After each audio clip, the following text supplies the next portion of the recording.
नमस्कार दोस्तों, दरभंगा रॉक्स में आपका स्वागत है। दरभंगा में जिस जघन्य हत्याकांड को अंजाम दिया गया, आखिर उसके पीछे की वजह क्या है उसकी इनसाइड स्टोरी। आज इसी की बात करेंगे कि कैसे इस पूरे नरसंहार में या इस पूरे हत्याकांड में राज परिवार का नाम आ रहा है।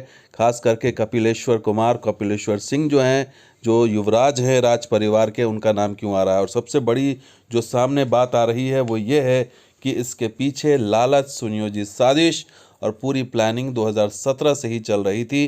2017 में जब इस ज़मीन को, इसके घर को, जब ये बगैर बताए जो है इसकी रजिस्ट्री कर दी गई और शिव कुमार झा को जब दे दिया गया, जो माफिया है, भू माफिया है, उसको जब दे दिया गया, तभी से ये कहानी शुरू हो चुकी थी। और आपको बता दें कि इस मामले पर राजनीति भी हो रही है। पप्पू यादव ने मुलाकात की पीड़ित परिवार से आकर के दरभंगा में, और इससे पहले गोपाल जी ठाकुर सांसद भी आए थे और नगर विधायक संजय सरावगी भी आए थे। तो कुल मिला के राजनीति भी हो रही, लेकिन बड़ी चीज़ इसमें यह है कि राज परिवार के संपत्ति विवाद का ये खूनी अंजाम हुआ। और इस दरिंदगी के पीछे संपत्ति का लालच 2017 से ही बीज बो दिया गया था, जब बगैर बताए इनमें जो लोग रह रहे थे उनको बगैर बताए इसकी रजिस्ट्री कर दी गई थी। और इसी वजह से ये सारा विवाद वहीं से जन्म हुआ। 40 साल से परिवार यहाँ रह रहा था और 40 साल बाद 2017 में रजिस्ट्री जब की गई शिव कुमार झा को, तब उसकी नज़र इस पूरे प्रॉपर्टी पर लगी। और उसके बाद इसमें जो कुमार कपिलेश्वर सिंह हैं, इन्होंने ही रजिस्ट्री, ऐसा बताया जा रहा है कि इन्होंने ही रजिस्ट्री किया और ज़मीन 2017 में बेच दी। तो पूरी कहानी क्या है ये आपको बता देते हैं। दरअसल ये रिश्ते की कहानी है। राजा शुभेश्वर सिंह के बेटे कपिलेश्वर सिंह ने बिना किसी को संज्ञान में लेते हुए ये ज़मीन भू माफिया शिव कुमार झा के हाथों बेच दी। और यहीं से ये विवाद जन्म इसका जो हुआ वो यहीं से हुआ, क्योंकि आपको बता दें कि ये कपिलेश्वर सिंह जो हैं, ये मौसेरे भाई संजय झा जिनकी मृत्यु हुई है, मौसेरे भाई हैं, दोनों में रिश्तेदारी है। और वो कैसे है वो समझा देते हैं आपको। दरभंगा के राजा रामेश्वर सिंह की 3 संतान थी। पहली लक्ष्मी दाई, दूसरे महाराजा धीराज कामेश्वर सिंह और तीसरी राजा बहादुर सिंह। और राजा बहादुर सिंह की जो सबसे छोटी संतान थी शुभेश्वर सिंह, उनसे 2 संतानें हैं जो इस वक्त राजेश्वर सिंह और कपिलेश्वर सिंह हैं।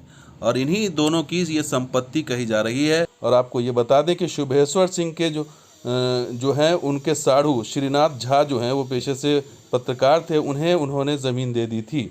यानी कि कपिलेश्वर सिंह के पिता ने ये ज़मीन जो है वो अपने साढ़ू श्रीनाथ झा को दी थी और 40 साल पहले।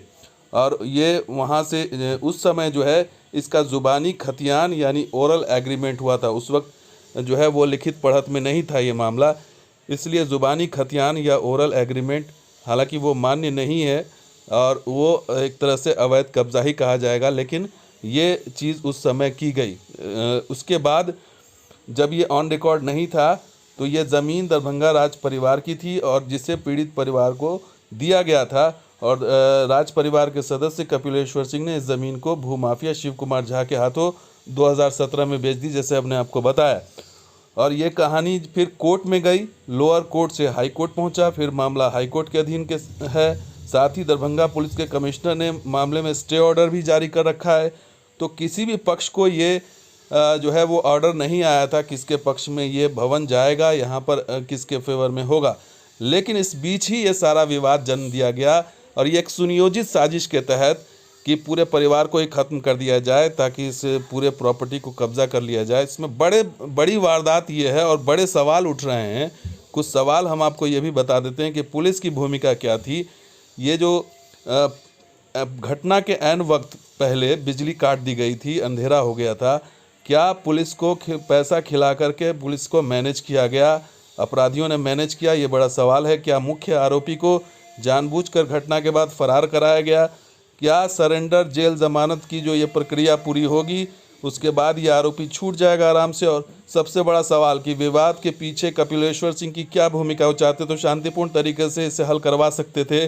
2017 में बगैर बताए उन्होंने ज़मीन क्यों बेच दी, ये बड़ा सवाल है कि उस समय अगर 2017 में इस सावधानियां बरती गई होती इस विवाद को लेकर के, तो शायद इतनी बड़ी घटना नहीं होती। और अगर ये ज़मीन बेची भी गई तो हैंड ओवर कपिलेश्वर सिंह खुद करवा सकते थे, लेकिन उन्होंने ऐसा नहीं किया और ये शिव कुमार झा के ऊपर छोड़ दिया कि आप जिस तरीके से खाली करवाना है करवा लीजिए। जो इस पूरे संपत्ति विवाद की वही जड़ बना और 5 साल 2017 में जब ये बीज बोया गया विवाद का, तो उसके बाद से ही ये प्रक्रिया चल रही थी और इस तरीके से ये कांड को अंजाम दिया गया। हालांकि अभी सरेंडर नहीं हुआ मुख्य आरोपी का, लेकिन कुछ दिनों बाद वो सरेंडर करेगा, फिर वो अपने प्रभाव से वो छूट जाएगा, ये भी तय है। और फिर उसके बाद जो है ये प्रक्रिया आगे जो है वो हो सकता है कि चले, ये ज़मीन फिर उसके नाम भी हो जाए, ऐसे ये भी मुमकिन है। तो दोस्तों ये वीडियो कैसा लगा ज़रूर लाइक कीजिए, शेयर कीजिए, कमेंट कीजिए, सब्सक्राइब कीजिए। कुछ और वीडियो के साथ हाजिर होंगे, आप देखते हैं दरभंगा रॉक्स।